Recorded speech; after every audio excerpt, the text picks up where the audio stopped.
Good morning, children, and once more welcome to your social science class.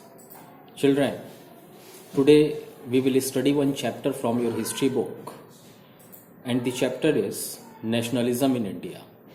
Children, this chapter is very important because in board examination, lot of questions are raised from this chapter.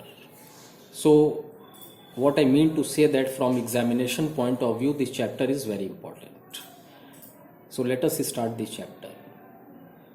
So in this chapter, the year 1915 is very important, and in other words, you can say this chapter starts after the year 1915, means that we will see that what happened in India after 1915.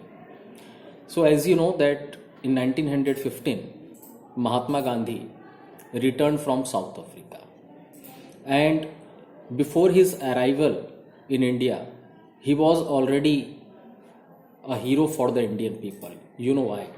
Because when he was in South Africa, he fought for the welfare of Indian people who were living over there in South Africa. He fought against the discrimination which was done against the Indian people and the black people who were living in South Africa. And he was very much successful also for fighting the cause of the black people and the Indian people who were living in South Africa. So the chapter is start after 1915. When Mahatma Gandhi came in 1915, first of all, he did the extensive tour of the country. He went to different places to see that what is happening in India, what kind of life Indian people are living. So he did a very deep study of Indian society and Indian people. And in 1916, Mahatma Gandhi started his first movement, and that movement was Champaran movement. Champaran, as you know, is a village in Bihar. So what was the problem of the people of Champaran? That people of Champaran, they were not able to pay the taxes to the Britishers. And beside that, the Britishers, they were forcing the people of Champaran to grow indigo in their fields.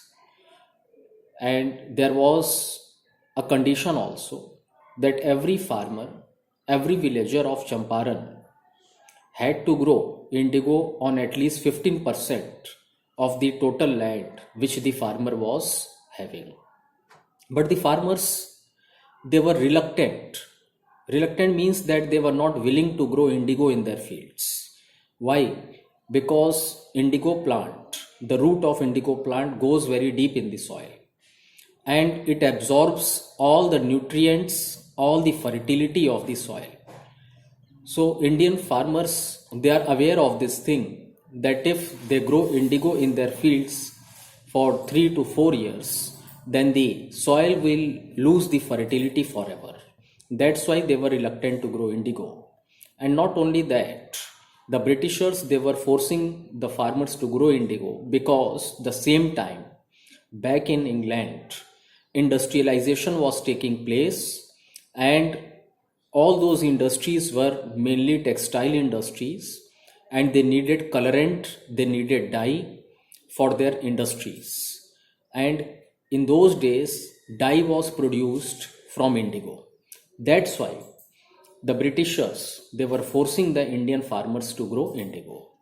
So Mahatma Gandhi fought for the people of Champaran, and he was not completely successful, but he was successful in some regard and brought relief in the life of the people of Champaran. After that, the second movement which Mahatma Gandhi started, that was Kheda.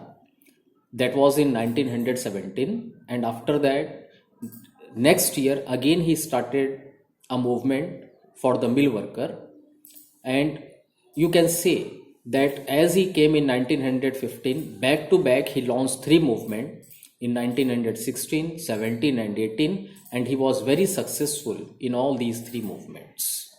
So, children, rest of the things we will discuss in the next part of the video, Nationalism in India. Thank you.